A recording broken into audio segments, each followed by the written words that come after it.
பழமுதிர்ச்சோலை முருகன் கோவில். விஷ்ணு தலங்களில் ஒன்றான அழகர் மலையில் அமைந்துள்ள பழமுதிர்ச்சோலை முருகப்பெருமானின் அறுபடை வீடுகளில் 6ஆம் படை வீடாக திகழ்கிறது. அருணகிரிநாதர் திருப்புகழில் இத்தலம் பற்றி பாடியுள்ளார். தல வரலாறு. தனது புலமையால் புகழின் உச்சிக்கு சென்ற ஔவையாருக்கு தான் என்ற அகங்காரம் ஏற்பட்டது.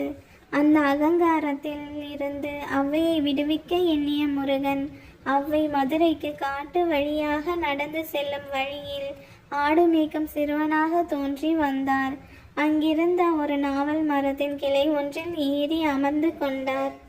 நடந்து வந்த களைப்பால் அந்த மரத்தின் அடியில் வந்து அமர்ந்தார் ஔவை. நீண்ட தொலைவு பயணம் செய்திருந்ததால்